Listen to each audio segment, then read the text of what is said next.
اب ہم جناب ساحل صاحب سے کہتے ہیں کہ اگر آپ کا دعویٰ ہے کہ آپ امام شافعی کے فالوور ہیں تو پھر انہی کی مان لیں. چلو امام ابو حنیفہ رحمۃ اللہ علیہ کہ آپ کہتے ہیں کہ آپ حنفی ہیں تو آپ اس کو حرام کہیں، میں تو شافعی ہوں. جیسا کہ آپ نے کہا کہ امام شافعی رحمۃ اللہ علیہ کا میں فالوور ہوں، میں ان کی فقہ کو مانتا ہوں. میں امام شافعی کا فالوور ہوں، ان کے فقہ کو مانتا ہوں.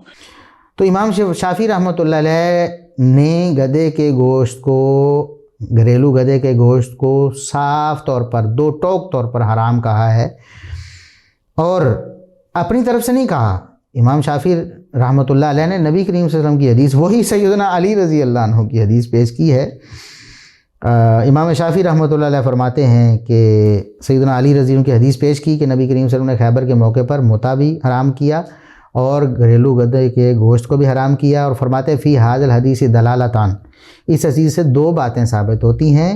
احداہما تحریم و اکل لحوم الحمر الاہلیتی، ایک تو یہ ثابت ہوتی ہے کہ گھریلو گدھے کا گوشت حرام ہے، حرام ہے، حرام ہے.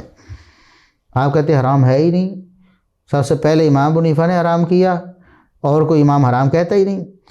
اور دوسری بات وہ کہتے ہیں وَإِبَاحَةُ لُحُومِ الْحُمُرِ الْوَحْشِ، کہ جو جنگلی گدھے ہیں ان کا گوشت حلال ہے. کیوں؟ آپ صلی اللہ علیہ وسلم نے فرمایا کہ گھریلو گدھا حرام ہے. اگر جنگلی گدھا بھی حرام ہوتا تو آپ کہتے گدھا حرام ہے. آپ نے صرف مطلق گدھا حرام نہیں کہا، بلکہ گھریلو گدھا حرام ہے، تو جنگلی گدھا حلال ہوا، یہ ثابت ہو گیا.